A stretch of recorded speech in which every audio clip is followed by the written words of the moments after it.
morning, good afternoon, or good evening, whenever or wherever you're watching or listening to us. This is the Awesemo Nhl Dfs Strategy Show, and I am your host, Michael Clifford. Joining me today, nothing special to say here today because he's feeling a little bit under the weather. So for the third time this year, he's got his flu game for us here today. Mr. Josh Harris. Josh, how you doing, bud? Oh, my head feels like a balloon, so maybe I actually tout some good plays for once. Well, the good news is Jeff Carter's on the slate tonight, so we're gonna get at least one good tout out of you, as long as Jeff Carter is here. How'd you do last night? It was a wild slate last night because things were looking kind of calm, and then Colorado went absolutely ballistic late. Yeah, so I really like Colorado too, but I ended up playing Colorado 1, and McKinnon hit like 19 posts in the first period, and it was just so tilting. But like, you really needed Kadri. I had no Kalen. I mean, Skinner scored at 2%, but I guess if you really needed the punt, it was what's his face, Adam Ernie had the shot bonus, 2 goals, 2,600.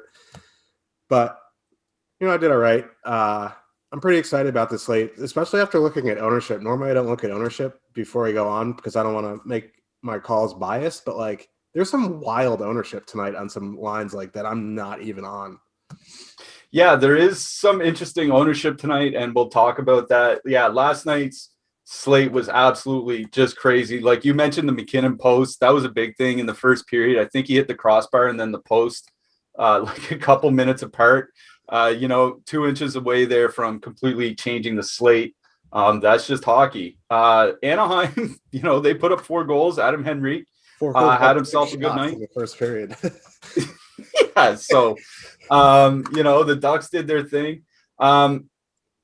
In Minnesota and Arizona, Capo Kakinen, that guy just doesn't stop, man. Like he's really starting to put himself like he qualifies as a rookie, I'm pretty sure. I don't think he played enough games last year. So between Kakinen and Kaprizov, a couple real good rookies over there in Minnesota. Yeah. Yeah. And he was 8,200, but he had a 32 save shutout. So you kind of needed him because I don't think any of the cheap goalies really had a great game. So yeah, the Chihuahua doesn't like it either. So yeah. Chihuahua doesn't like cheap goalies? No. She's just thinking about murder. It's okay. Yeah, none of the cheap goalies really got there. Antti Ranta was a scratch. Aiden Hill was put in. They lost. Jonas Johansson was another cheap goalie. They lost 3-2. So, yeah, really not a great night for your cheap goaltenders. Jake Ottinger led in 4 goals. Even though the Stars, that was a crazy game. Couple late. That's the second time the Stars have done that this year. Just scored a pile of goals late in the game to completely change the slate. No, I was going to say, and Jamie Benn had a one-timer in overtime. I don't know how he did it, but Vasilevsky saved the puck like this, gloved it over his head. It was going under the bar. Would have changed the slate.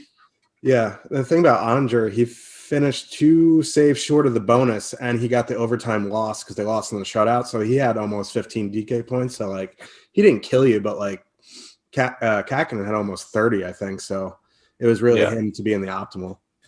Yeah, it definitely was. So we had some guys in chat have a nice night last night. I actually didn't lose a ton of money for the first time in a few days, so that was really nice. So let's keep the good vibes rolling here today. Before we get going, just want to let everybody know that if you're not able to watch your favorite Awesemo shows on YouTube, almost all of our Awesemo YouTube shows are available through the Awesemo Podcast Network. We've got a podcast for every sport, and we're available on every major platform. So head on over to awesemo.com/podcast to check out the latest.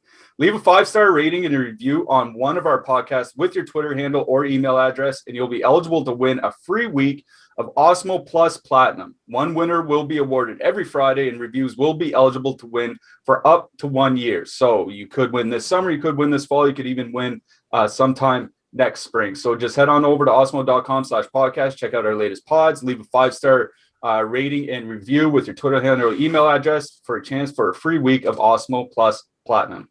While everybody's here, if you could, please like and subscribe if you haven't already. It helps get us to the top of that algorithm, helps grow this channel a little bit, and keep bringing these shows coming to you almost every single day. All right. let's get to the slate. Let's get right to it then. Let's get to this game that we just talked about. We talked about ownership. We talked about how totals might affect ownership. We talked about that before, I should say. So let's talk about this game here tonight. We have the Vancouver Canucks with a 3.4 implied goal total going into Ottawa. The Ottawa Senators have a 2.8 implied goal total. These two teams, I think, just played a couple days ago. Vancouver took a 3-2 win from them. Doesn't look like Matt Murray's going to be back tonight or anytime soon. So it looks like it's going to be Joey Daccord again in net for Ottawa. Ottawa looks like they ran Tim Stützle on the top line with Brady Tkachuk last game, but at morning skate today, they went back to more or less their normal lines, and that's Tierney between Stützle and Batherson, and Connor Brown on the top line with Brady Tkachuk and Josh Norris. Okay. The reason we brought up ownership is that there's, at least in our first run, which was, or no, actually it was a second run. It was updated only 30 minutes ago. So our most recent run has the Bo Horvat line as the most owned line on the entire slate, coming in at 19%. A terrible leverage spot according to our top two stacks tool.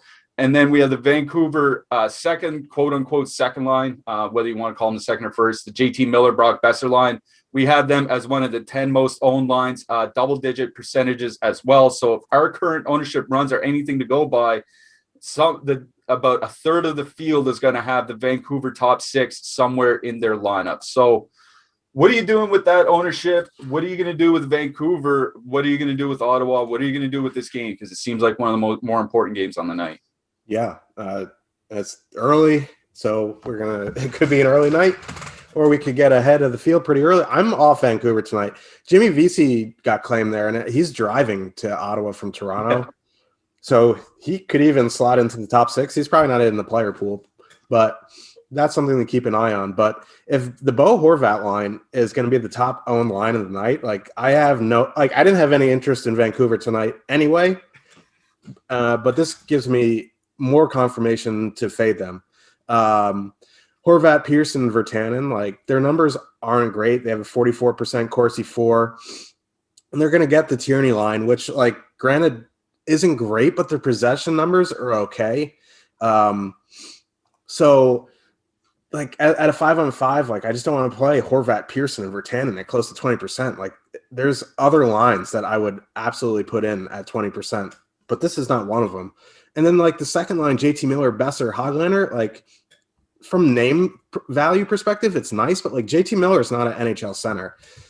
Since he got moved to center because of Pettersson being out, their numbers are so bad, and they're going to get the Norris, Brown, Tkachuk line. So, I really like Brady Tkachuk as a one-off tonight. I know he's 7,300, but I think he can do a lot of damage against that line. If you want to put in Norris and Brown, it's not a super expensive line. And they have pretty good numbers in a pretty good sample. So I think, this is a line that could take advantage of JT Miller at center.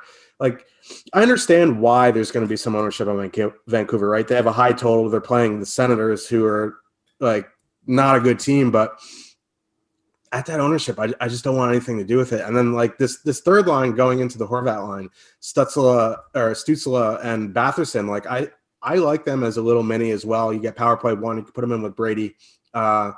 Vancouver's horrible defensively. So I think, the Sens can score in this game. The one thing I will say about Vancouver is if you want to do a little bit of a power play stack, I think that's fine. But if I was MMEing, I think if I was going to have a couple Vancouver, it would be some form of the power play. But for me, this is all about Brady Tkachuk, Ottawa 1, Ottawa 3, some Ottawa power play stacks, and Joey Daccord's under 7,000. And if the Canucks are going to come in around 20% on that top line and over 10% on that second line, Joey Daccord is going to be pretty low owned tonight. You can get pretty good leverage on the field. Yeah, I'm glad you mentioned Joey Daccord. I actually do like him in net tonight because, like you said, it does present a really good leverage opportunity. And you made all the points that I was going to make about Vancouver. I'm just not playing a Jake Virtanen line at 15 to 20% ownership on the road. I don't care about the matchup. And let's be honest, how much better is Vancouver than Ottawa without Elias Pettersson in the lineup? Like, really, is there a big difference between the two teams? Like, maybe Hughes is a bit better than Shabbat. The top six is like, if you include Stützle and Batherson and Kachuk and Dodonov, like, is it that much better than the top six? Or is it that much worse than the top six from Vancouver without Elias Pettersson? I'd say it's about even, right? Yeah. Or it's close anyway.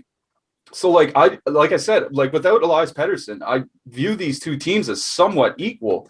And you talked about the numbers for the Horvat line. I want to just talk about them for just this year. The Horvat line, 40.6% expected goal share this year.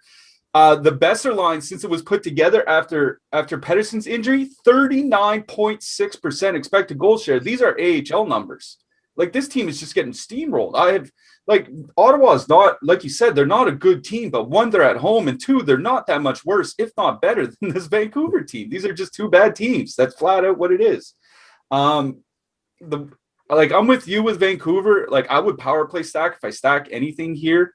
But for me, this game is more about Ottawa. I'm in on Stützle and Dodonov.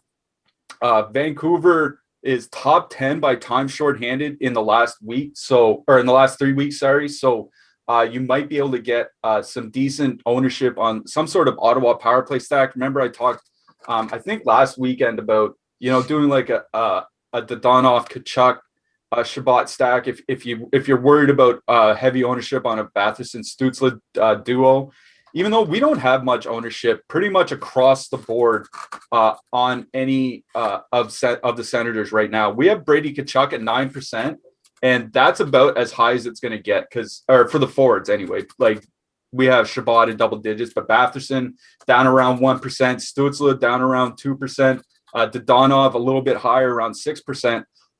Even if those are off by a little bit and they just come in, not 1-2%, but 6-7% instead, I'd still way rather play that than an 18% Bo Horvat or 14% Tanner Pearson or something like that. So, yeah, I'm with you. I'm in on Ottawa. I'm in mostly Batherson and Stützle, but I am going to be mixing them in with guys like Brady Kachuk, Thomas Shabbat, Evgeny Dodonov, so on and so forth, mainly the power play guys. On the blue line, like I said, I think Shabbat makes sense in your power play stacks. Alex Edler is somebody that's actually kind of drawing my interest here. He's a guy that we probably haven't played a ton this year because he wasn't getting the power play minutes for Vancouver anymore, and those are really the most valuable minutes. But Edler up to 24, 25 minutes a game his last couple times out. He had the shot bonus in his last game. He had the shot block bonus in the game before that. If he's going to be playing 24, 25 minutes a night, I have interest in Alex Edler. Yeah, I agree. Because Ottawa put up like 40 and change shots the last time they played. And, if there's going to be that many shot attempts, Edler is going to block a bunch. So, and, Thatcher Demko has been playing great. So, like, we're not saying go all in on Ottawa tonight, but like, this is a spot where we're on Ottawa. And you could be on Demko if you're MMEing. Like, he's going to be popular. He's been great recently. So, he's been the guy who's honestly been saving the Canucks in the past like week or so. He's been outstanding. But how much longer can he, stop 50 shots a game? You know what I mean? I mean, we said that about Mike Smith like 3 weeks ago too, right? Yeah. For some reason, he just keeps doing it. But yeah, like, I think there's a good case for Decor just because of his price, and there's a good case for Demko because of the shot volume. Like, I think there's a good case for both goalies in this game. Yeah. Anything else here you think we're missing? I mean, like, I wish Nikita Zaitsev was like 3,600. At 4,100, it's a little expensive, but he's been blocking shots, he's been putting shots on goal. So, like, you need like a one-off on the Sens. I don't mind Nikita Zaitsev. Yeah, I agree. He's in that same range for me, like with Edler, where if I'm not playing Shabbat and I'm not dumping down like to Artem Zub or something like that, don't mind one-offing someone like Edler or Zaitsev. All right, let's move it along. But before we get to our next game, I just want to let everybody know that today's show is sponsored by JockMKT. If you haven't heard, JockMKT has turned fantasy sports into a stock exchange. Forget waiting until the end of the game to make money. JockMKT allows you to buy and sell shares of players in real time for real money with guaranteed payouts for all shares at the end of each night. With daily markets for NBA, NHL, and PGA, you can make real money every hour, every minute, every second of any match or game. Use the pregame IPO to pick up shares of your favorite players, then buy, sell, or hold during the game based on your analysis. Download the app to get started and use our exclusive Awesemo promo code Awesemo NHL20 for a $20 bonus on your first deposit at JockMarket. This is an exclusive offer only for the Awesemo community, so make sure to take advantage of it today. That's Awesemo NHL20 for a $20 bonus on your first deposit at JockMarket. All right, we have to get to our next game, so let's do that. We have the Philadelphia Flyers with a 3.2 implied goal total. Going into New York, the Rangers have a 2.8 implied goal total. We were kind of thrown through a loop the last Rangers game as Pavel Buchnevich and Adam Fox were put on the COVID list, I believe. Was it the COVID list or was it just an injury? It was COVID list. It was the COVID list. Yeah, they were put on the COVID list not long before warmups, and a lot of switches had to be made. 9 goals were scored in that game. Philly won 5-4. This is another game with a lot of ownership. We have Mika Zibanejad currently as the third highest owned player on the entire slate. We have Chris Kreider inside the top 10 with him. So it looks like at the least there's going to be a lot of ownership on the Rangers top line here tonight. So why don't you tell us about your Rangers here, Josh, and then hop on over to Philly after. Yeah, I mean, listen, I'm a big Mika Zibanejad and Chris Kreider duo. Like, I love them, but tonight's just not the night, especially with their ownership. They're going into Couturier. They're going to send out Zibanejad against Couturier, which is a big no-no for me. And especially if like Mika Zibanejad is going to be over 20%, that's not something that I want to do. This isn't like a matchup against the Sabres. This is one of the best top lines or defensive top lines in the NHL. So I get it. Like, they're fully correlated power play 1 with a cheap Alexis Lafreniere. But with Lafreniere up there with Zibanejad and Kreider, they've been absolutely atrocious defensively. So for me, like, I'm off this top line, which puts me on the Flyers top line. I think they're going to, without Fox, with these bad defensive numbers, I think the Couturier line is just going to do whatever they want with the Zibanejad line tonight. So I really like the Flyers top line. And you look at the ownership on them, they're only around 4%. So that really entices me.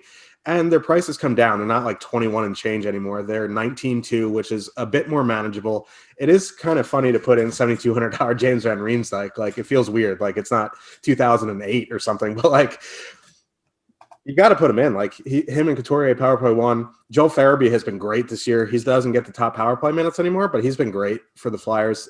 He's a nice young player. So without Fox, they're going to get like the Trouba pairing, which is fine, but like, it's not the Fox pairing, right?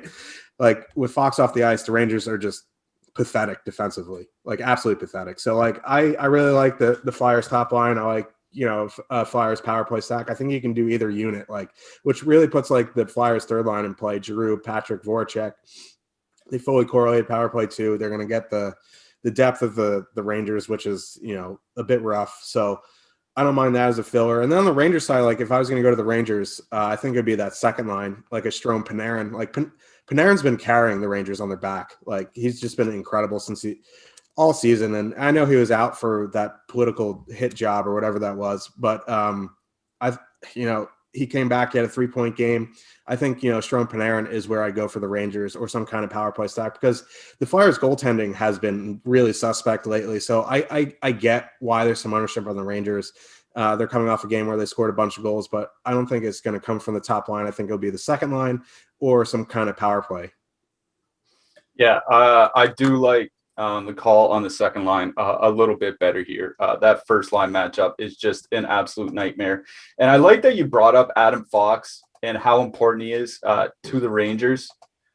When they have Adam Fox on the ice offensively, they're 2% above average by expected goals league wide. When he's off the ice, it's minus 13%. So it's a 15% difference in expected goal share on and off with Adam Fox. Defensively, about the same impact. So yeah, it is a big loss. Like, I want to say losing Adam Fox is akin to St. Louis losing Parayko, because I think he's that important to the team, especially where he plays in so many situations. For that reason, I agree with you. I am on Philly 1 here tonight. They're one of my favorite stacks on the whole night.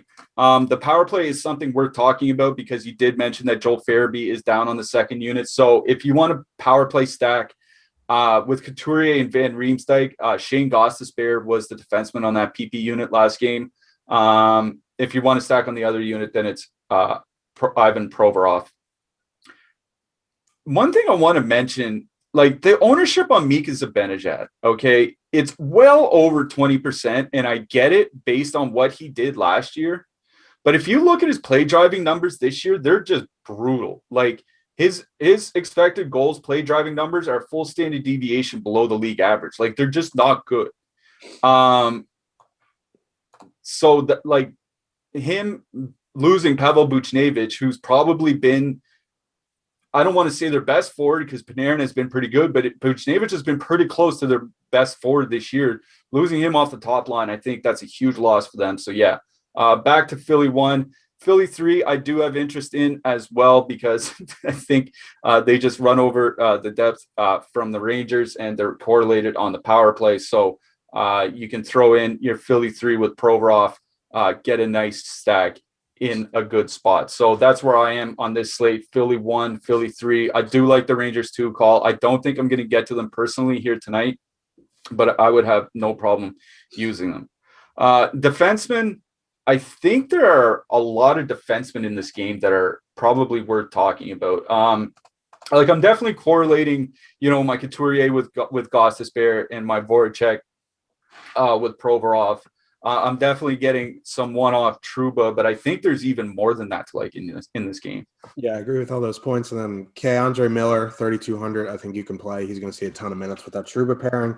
I like the Sanheim Felipe Myers pairing if you need a punt. I know Tarmo Runainen didn't get much play last game. He did have an assist.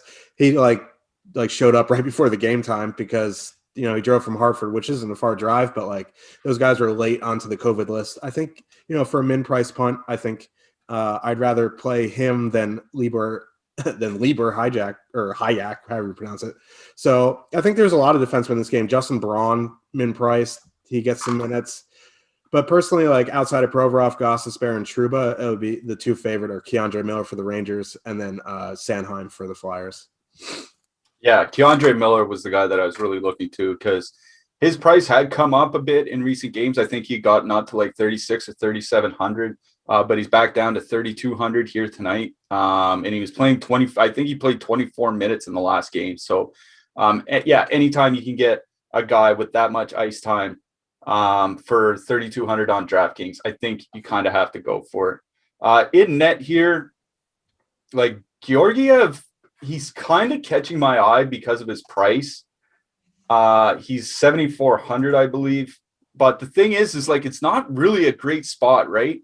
Like it's not as if it's a big leverage spot like Joey Decourt is over Vancouver. Like if Philly doesn't have that much ownership, it feels like, I don't want to say a low upside spot because there is upside to using any goalie who should have reasonably low ownership, but like it just doesn't feel like a great spot to use him when Philly's going to come in so low owned. Yeah, and it's just tough for me to put in a Rangers goalie without Fox. Like, yeah, he's going to see volume, but like these guys are just not defensemen. They're just guys, like they're just bodies. So like it's tough. I mean, if you told me before the game that the Flyers are going to have 42 shots on goal, yeah, then I consider Georgiev. It's possible he lets in 7, but like at 7,400, it's a bit tough. Like I wouldn't fault you if you did because he's going to see the volume, but I think there's some cheaper guys that I like better. Yeah, I'm kind of with you on that, Bo. Like I genuinely I would rather play Joey Decourt tonight, and I'm serious. Yeah. So I can't believe. Please, somebody don't clip that. That is absolutely going to come back to bite me here tonight. I think that's it for me out of this game. Anything else for you? Hopefully, the Rangers keep it under 10 goals tonight. Well, hopefully the Flyers don't. No, that's what I meant. Like, all right, let's move it along then. We have few more games we need to get to. The next one we'll get to is Montreal with a 3.0 implied goal total going into Winnipeg. The Jets have a 2.0 7 implied goal total. Another game where these two teams played a couple nights ago. I think it was a 4-2 win for Montreal. Winnipeg, they recalled Ville Heinola, and Ville Heinola is, I think he's the best defenseman not playing in the NHL right now. But I don't know if he's going to be ready for tonight's game. So it's just something to watch for warm-up in case he might be in. That'd be a guy I would consider as a super punt, but I don't think he'll be in the lineup tonight, so might not be anything to worry about. I think there's something up and down both lineups to like here, so I think we should probably take our time with this one. I'll just let you take it away wherever you want to go between Montreal and Winnipeg. Yeah, I'll start with the Jets because I was on them the last time they played.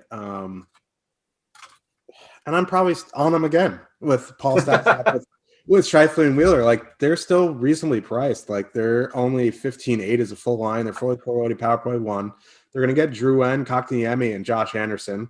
It's not like the old Montreal lines where they're going to, absolutely have problems 5-on-5. I think they can have a decent matchup here. But the reason you play Winnipeg is for the power play, and Montreal takes a ton of penalties. Their penalty kill isn't great.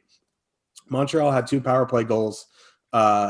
Winnipeg had 2 power play goals the last game. They weren't, Kyle Connor scored both of them, and Morrissey had the primary assist in both, so it kind of hurt Winnipeg 1 value. But for that reason, I'm going back. Like, if they're going to score multiple power play goals, like, I like to take my chances Winnipeg 1.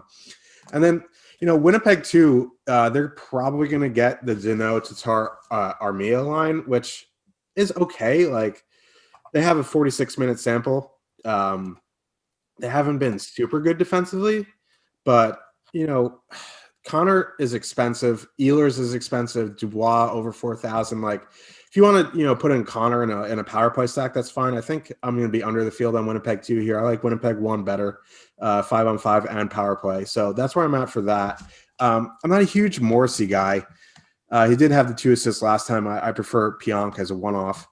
And then on the Canadian side, they mixed up their top line, Suzuki, Toffoli, Gallagher, which I really like. And their ownership in the latest run has been pretty low, but I imagine that's going to come up as it gets closer to lock. So I like this line. They're going to get the third line of the Jets, the Lowry, Kopp, Appleton line. I think this is a spot where they can take advantage of that. Toffoli and Suzuki are on power play 1. Gallagher's on power play 2.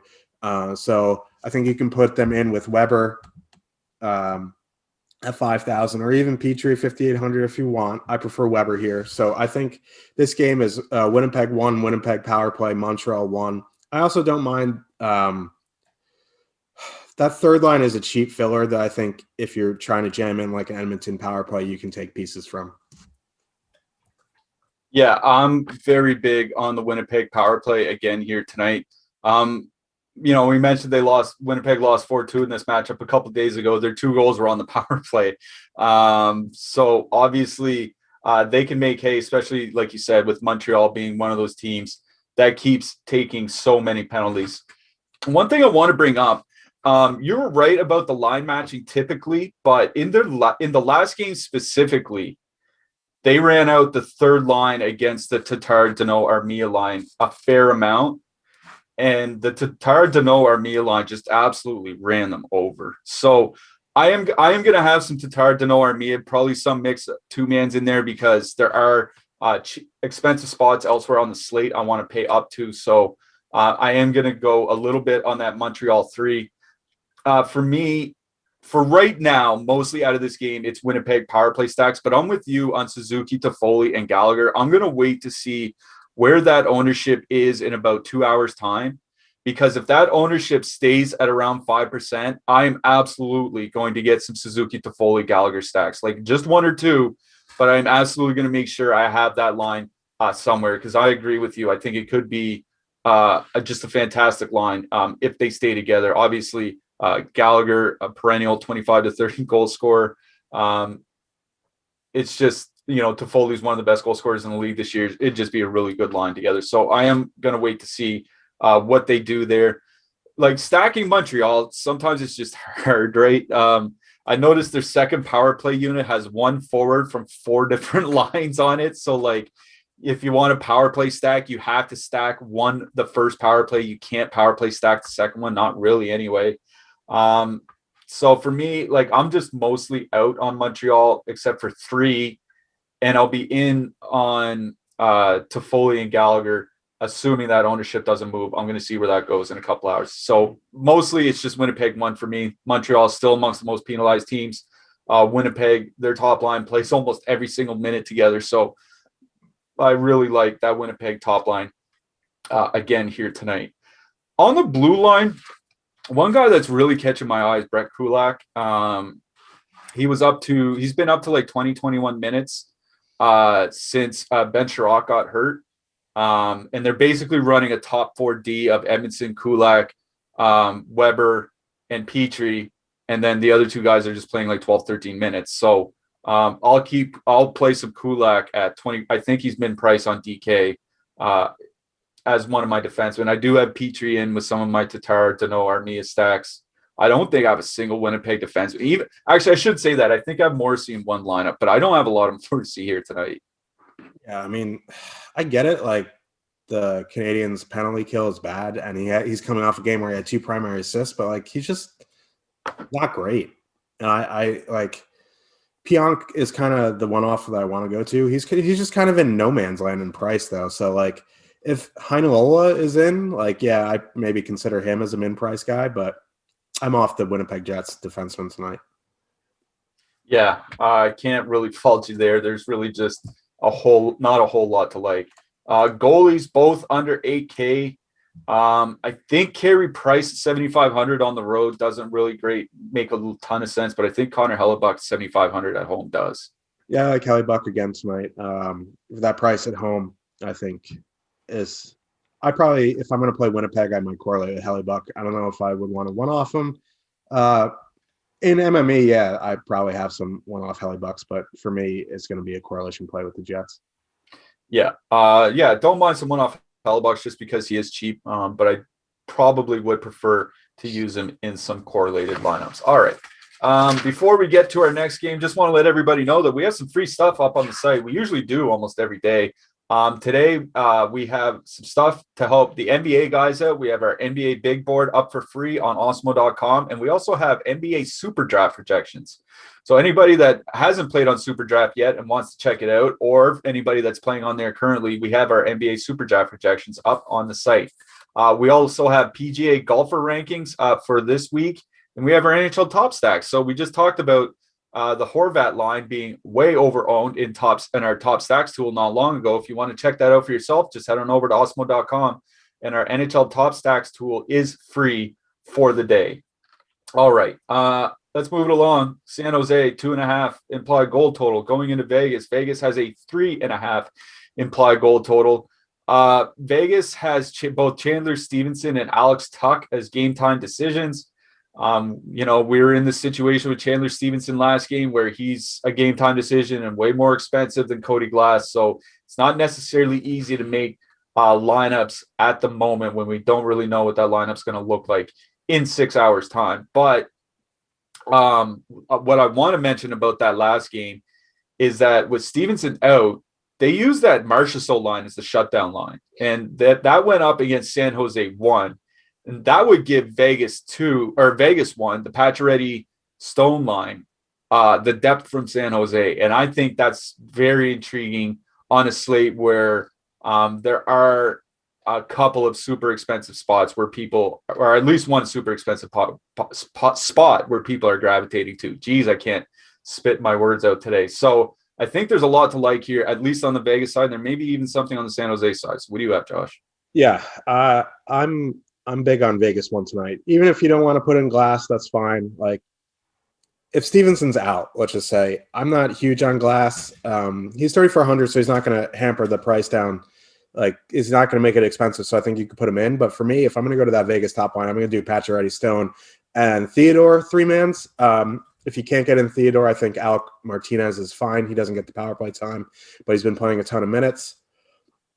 The Vegas 2 line, if Stevenson's out, they're going to get the full Couture line, which is a tough matchup. I think I'd be a little bit under the field there. But the thing is, if Tuch is out, Carlson's already on power play 1. So I would imagine it's either going to be Marchessault or Smith, or maybe they split time on power play 1 there. So I think you can do some Vegas power play stacks. You could do like a Carlson, Pacioretty, Stone if you want. If Tuck is out, you could put in Riley Smith. He's cheaper than Marchessault. You could do like a Carlson, Smith, and the Stone, something like that. But for me, it's all about Vegas 1 and Shea Theodore. With Carlson, hard matching Couture. I don't mind going to the Sharks top line. They're fully correlated power play 1. They've been very good this season. I think that's fine. But the thing is that we were talking pregame, you're saying, and I'll let you hit on it more, that with Cody Glass on the top line, their defensive numbers haven't been great. So that does put in the duo of Hertl and Meyer in play. And that duo has very good numbers together. So if Glass is still on the top line, I think Hertl and Meyer are definitely in play. Yeah, before I get into everything, I just want to mention the difference with Cody Glass on the top line or not. Now, mind you, we're just talking a sample of 64 minutes. Rough math in my head, that's about 5 or 6 games worth of ice time.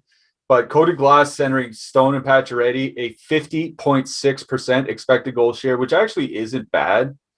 But without Cody Glass, with literally any other center, they're up to 65.6% expected goal share. Their goals per game climb by about 40%, or goals per 60-minute climb by about 40%. So, I was a fan of Cody Glass and still am as a prospect, but it seems like he's not really up to speed with the rest of his line, and that's the one thing that kind of worries me for this slate or for this line in this matchup. But in this particular matchup where they won't be seeing the top competition and Cody Glass won't have to play 15 minutes head-to-head against Logan Couture.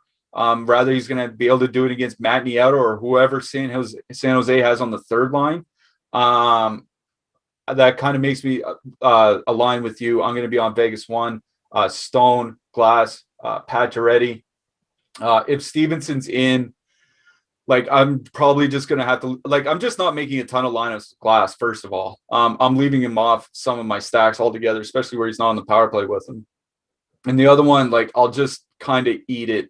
There's nothing you can do if Stevenson's out and you have, or Stevenson's in and you have Glass. There's just nothing you can do at that point. So you just kind of have to be aware of how much risk you're willing to take with Stevenson playing tonight, because him coming in does change things a little bit.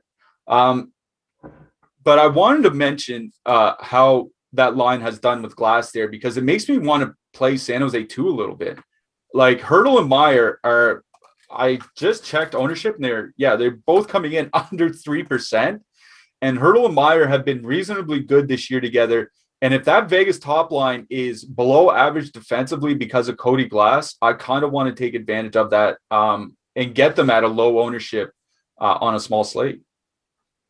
Yeah, I agree. I mean, they're 9,700 as the duo. It lets you do a whole bunch. You get the power play 2 correlation.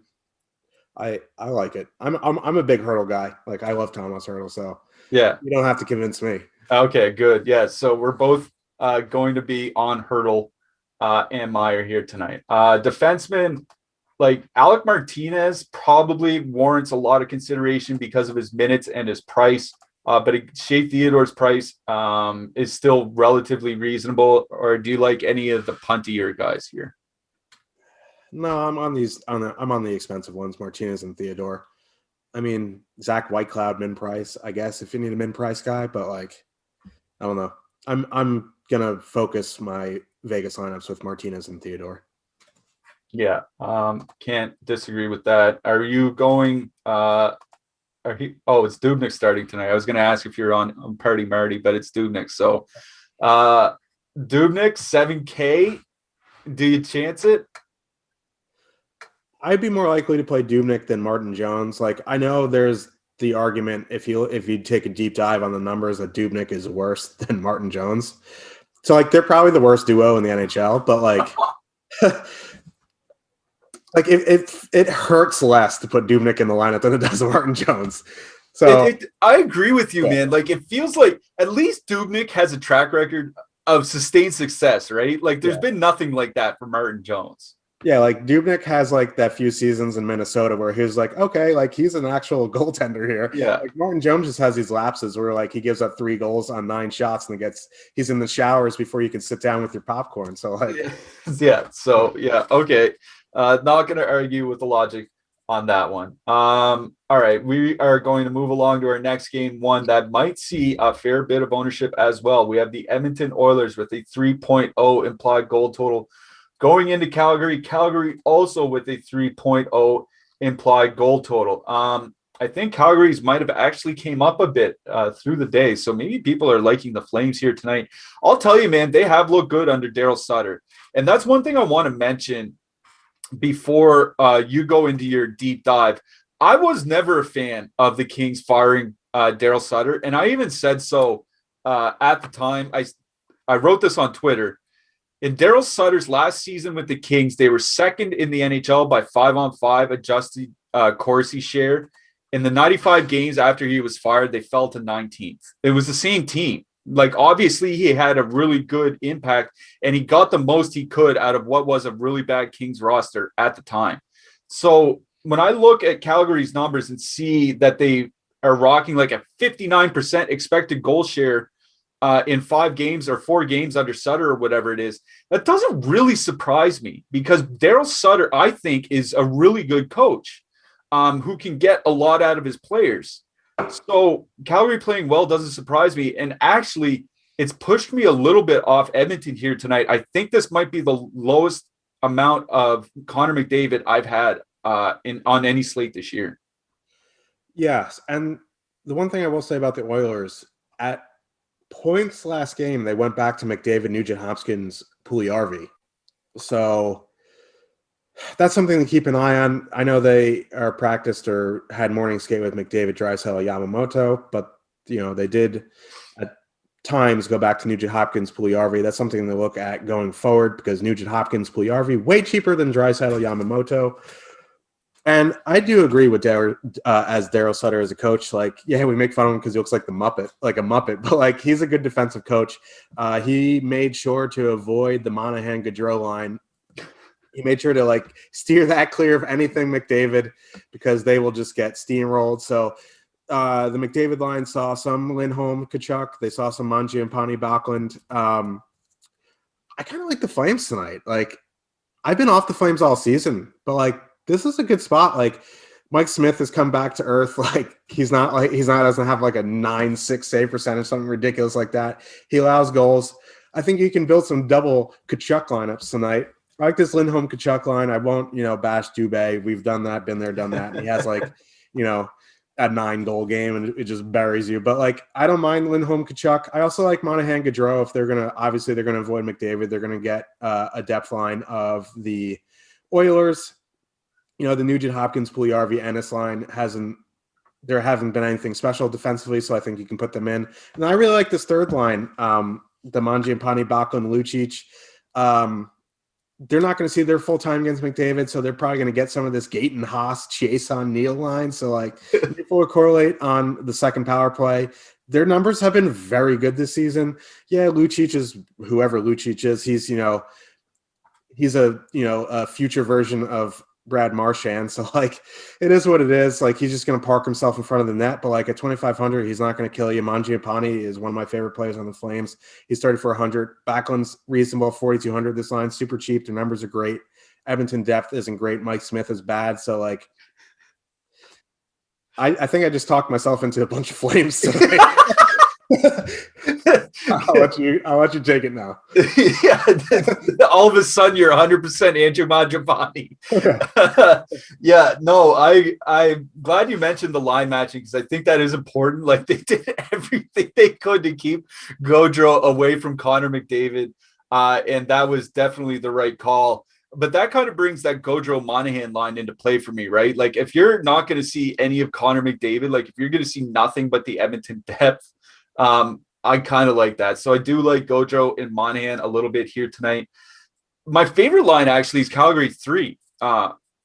Like you said, their numbers have been great. 3.0 expected goals for, 3.6 actual goals for. So like they're outscoring their expected goal share and their expected goal pace is very high already, and 64.4 percent expected goal share. So like they've been fantastic. And like you said, they won't play the whole game against Connor McDavid. So again, once you get into those depth matchups, I think the Oilers can be had here. So I like Calgary 3 as a filler for like Philly 1, or I don't even know what else you might need. Vegas 1 or something like that. So don't mind Calgary 3 here. Like I said, I'm mostly off Edmonton here tonight. Calgary, a 59.6 expected goals share under Daryl Sutter. Like, that's not surprising to me. Edmonton, 30th by expected goals against on the penalty kill over the last month. So again, I'm just going Monahan, Gaudreau, because I want to get pieces of those power play. I want to go up against that bad Edmonton penalty kill, or I'm going to dump down to the third line to fit in some of my more expensive stacks. Like, I'm with you on Edmonton. Just don't have a lot of them here tonight. The lines are one thing that concern me. The other thing that concerns me is that Daryl Sutter is turning Calgary into one of the better defensive teams in the league, or at least in Canada. On the blue line, Noah Hanifin is the guy to talk about here. He took over the top PP unit for Calgary in their last game. And if I'm not mistaken, he's under 3K or at 3K. 2,800 on draft. Yeah, so, you can mix in Gaudreau, Monahan, and Hanifin for under $13,000. There's your super cheap filler stack if you want to fit in a really expensive, Philly 1 or Vegas 1 or something like that. So Noah Hanifin really kind of changes the entire outlook. I wouldn't say the entire outlook of this slate, but I think he brings more ownership to Calgary than we otherwise would have.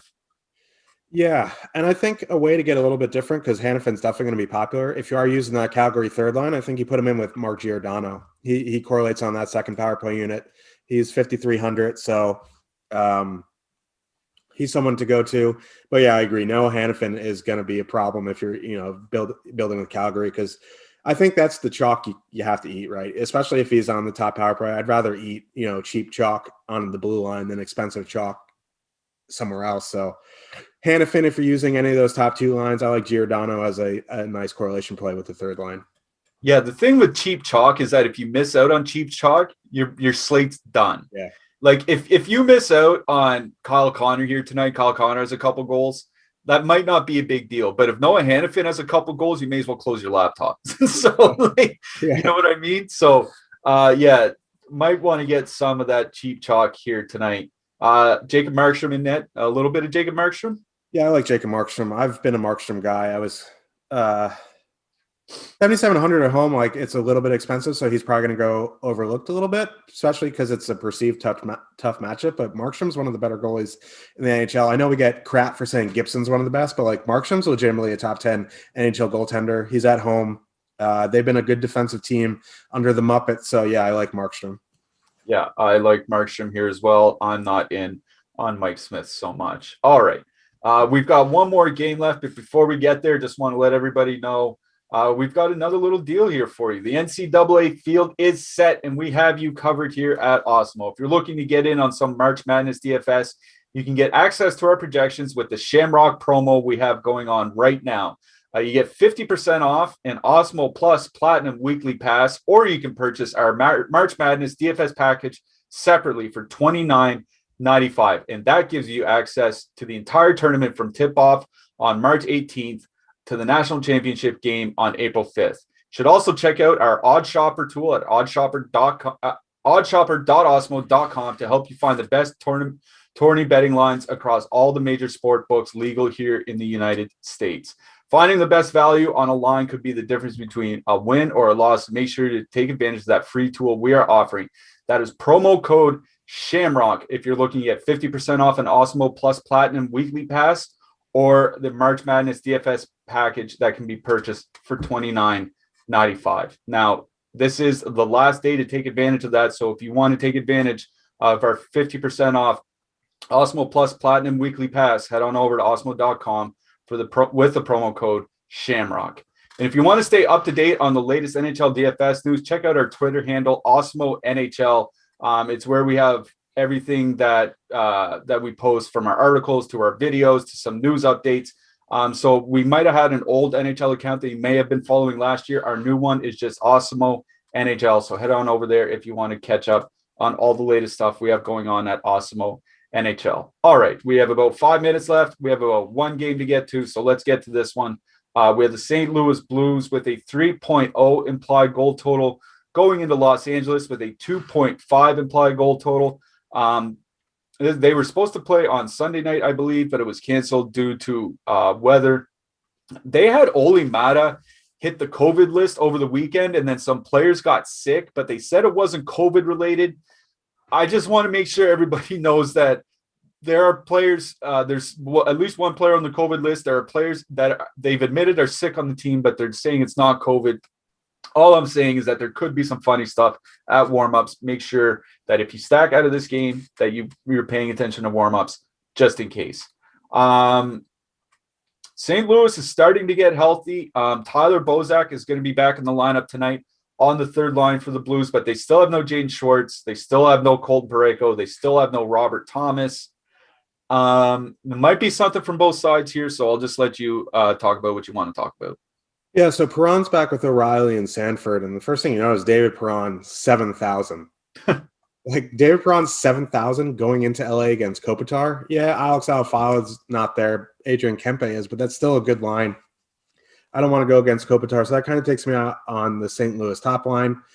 You go to the second line, Sammy Blais, Braden Shen, Vladimir Tarasenko. Normally, you're like, oh, yeah, this is going to be a great matchup against Velarde, Carter, and Anthony Ciu, but, like, this second line of the Kings, they have a 100-minute sample, and their defensive numbers are good. They only have a 1.81 expected goals against, 8 high injured chances against per 60. Like, that's better than league average, which is crazy for Anthony Ciu. He's like the guy in the Mighty Ducks who just is really fast but can't stop. And then, like Velarde and Carter, I guess, Velarde's coming to his own. Carter's, throwing it back old school. So, like, yeah, if you want to play Shen Tarasenko for that power play time, I don't blame you. Like, Tarasenko's price is up to where he should be now. He's not like 2,500 or 3,300. He's 5,800. So I'm kind of off this St. Louis second line. If you want to get them in MME, I think that's fine. I think if I'm going to get to St. Louis, it's honestly this third line, right? Bozak, Hoffman, Kyrou and Hoffman, you get secondary power play time. Bozak is back. He's min-priced. He's not great. But at min-price, like, if he gets 13, 14, 15 minutes, like, it's going to be fine. And they're going to get, like, the third or the fourth line of the Kings, which is just really bad.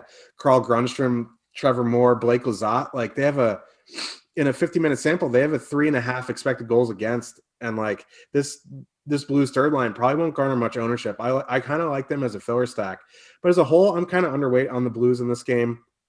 The COVID stuff does worry me, but, like, now that I actually have a pretty bad head cold, I guess it's possible for people to get sick and not be COVID. That's true. Yeah, that's true. It does worry me a little bit. And then moving to the Kings side, like, this top line with Kempe there over Iafallo, I kind of like, but, like, Kempe's price is pretty expensive, and I don't like going against the O'Reilly Perron combo. They really slow the pace down. So I guess, like, if I had to go to the Kings, it's going to be the second line. They've been very good. They're fully correlated power play too. Like, I'm not saying in my 1 to 3 I'm really considering them, like, maybe as a filler, but, like, in 20 max or 150 max, I think I'd have a little bit of this second line. But as a whole, like, as a game, I'm under the field on this game. Yeah, I just want to bring up St. Louis's numbers. Like I said, they have been getting healthy. Like, they got Tarasenko back a week ago. They got Tyler Bozak back now.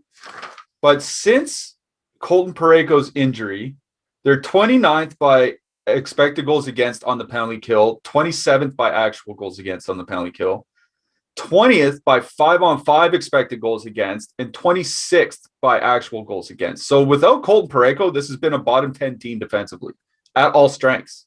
So, like, the St. Louis matchup just doesn't really, like, I know what you mean. You don't really want to go into Ryan O'Reilly, but I honestly think it's not that bad of a matchup with Colton Parayko out, right? Like, it is a bad matchup against Ryan O'Reilly, but there's nothing on the blue line to be worried about whatsoever. And the other thing here is the Kings are top 10 by power play opportunities per game, and the Blues are top 5 by time shorthanded.